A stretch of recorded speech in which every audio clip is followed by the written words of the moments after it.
ನಾನು ಹೇಳಿದ್ನಲ್ಲ, ಸಿದ್ದರಾಮಯ್ಯ ಅವರು ಪಕ್ಷದ ಹಿರಿಯರಿದ್ದಾರೆ, ಅವರು ಒಬ್ರು ಆಕಾಂಕ್ಷಿ ಇದ್ದಾರೆ. ಅದೇ ರೀತಿಯಾಗಿ ಸುಮಲತಾ ಅವರು ಬಂದು ಬಿಜೆಪಿಯಿಂದ ಕೇಳಿದ್ರೆ ತಪ್ಪೇನಿಲ್ಲ, ಅವ್ರ ಋಣ ನಮ್ಮ ಮೇಲಿದೆ. ವಿಧಾನಸಭಾ ಚುನಾವಣೆಯಲ್ಲಿ ಭಾರತೀಯ ಜನತಾ ಪಾರ್ಟಿಗೆ ಅವರು ಬೆಂಬಲವನ್ನ ಕೊಟ್ಟಿದ್ದಾರೆ. ಎಲ್ಲರೂ ಒಪ್ಪಿ ನಾರಾಯಣಗೌಡ್ರೆ MP ಕ್ಯಾಂಡಿಡೇಟ್ ಆಗಬೇಕು ಅಂತ ಹೇಳಿದ್ರೆ ಭಾರತೀಯ ಜನತಾ ಪಾರ್ಟಿಯಿಂದ ಮಾಜಿ ಮಂತ್ರಿಗಳಿದ್ದಾರೆ, ಅವ್ರನ್ನೂ ಕೂಡ ಅಭ್ಯರ್ಥಿಯಾಗಿ ಮಾಡೋ ನಿಟ್ಟಿನಲ್ಲಿ ಯೋಚನೆ ಮಾಡ್ತೀವಿ. ಇಲ್ಲಿ ಗೆಲುವು ಒಂದೇ ಮಾನದಂಡ. ಸರ್ವೆ ರಿಪೋರ್ಟಲ್ಲಿ ನಾರಾಯಣಗೌಡರು ಗೆಲ್ತಾರೆ ಅಂದ್ರೆ ನಾರಾಯಣಗೌಡರಿಗೆ ಟಿಕೆಟು, ಸುಮಲತಕ್ಕ ಅವ್ರು ಗೆಲ್ತಾರೆ ಅಂದ್ರೆ ಸುಮಲತಕ್ಕ ಅವ್ರಿಗೆ ಟಿಕೆಟು, ಡಾಕ್ಟರ್ ಇಂದ್ರೇಶ್ ಅವ್ರಿಗೆ ಗೆಲ್ತಾರೆ ಅಂದ್ರೆ ಡಾಕ್ಟರ್ ಇಂದ್ರೇಶ್ ಅವ್ರ ಟಿಕೆಟ್. ಎಲ್ಲಿ ನಾನು ಹೇಳ್ತಾ ಇರೋದು ಕಾರ್ಯಕರ್ತರ ಭಾವನೆ. ನಾನು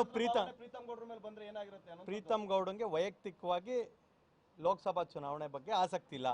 ನಾರಾಯಣಗೌಡ್ರಿಗೆ ಆಸಕ್ತಿ ಇದೆ ಅಂದ್ರೆ ಅದನ್ನ ಬೇಡ ಅಂತ ಹೇಳಕ್ ನಾನ್ಯಾರು? ಹೌದಲ್ವಾ? ಹಾಗಾಗಿ ಇದು ವೈಯಕ್ತಿಕ ಭಾವನೆಗಳ ಮೇಲಿರುತ್ತೆ. ಹಾಗಾಗಿ ಇದೆಲ್ಲದ್ರ ಬಗ್ಗೆ ಪಕ್ಷದ ಹಿರಿಯರು ಏನು ತೀರ್ಮಾನ ತಗೊಳ್ತಾರೆ ಆ ತೀರ್ಮಾನಕ್ಕೆ ನಾವೆಲ್ಲರೂ ಬದ್ಧವಾಗಿರ್ತೀವಿ. ಆದರೆ ಸ್ಥಳೀಯವಾಗಿರುವಂಥ ವಿಚಾರಗಳು ಕಾರ್ಯಕರ್ತರ ಭಾವನೆಯನ್ನು ತಿಳಿಸೋದ್ರಲ್ಲಿ ಯಾವುದೇ ಹಿಂದೇಟು ಹಾಕೋದಿಲ್ಲ. ಪಕ್ಷ ಗಟ್ಟಿಯಾಗಿದೆ. ಮುಂದಿನ ದಿನಗಳಲ್ಲಿ ಗಟ್ಟಿಯಾಗಿ ಪಕ್ಷ ಬೆಳಿಬೇಕು ಅಂತೇಳಿ ಹೇಳಿದ್ರೆ ದಿಟ್ಟವಾದ ನಿರ್ಧಾರ ತಗೋಬೇಕು. ಆ ನಿರ್ಧಾರ ತಗೊಳ್ಳಿ ಅಂತೇಳಿ ಹೇಳಿ ಸ್ಥಳೀಯ ನಾಯಕರು ನನಗೆ ಮನವಿ ಮಾಡಿದ್ದಾರೆ. ನಾನು ಈ ಮನವಿಯನ್ನು ಸೂಕ್ತ ಸಂದರ್ಭದಲ್ಲಿ ಯಾರಿಗೆ ತಿಳಿಸ್ಬೇಕು ಆ ಕೆಲಸವನ್ನು ನಾನು ಮಾಡ್ತೀನಿ.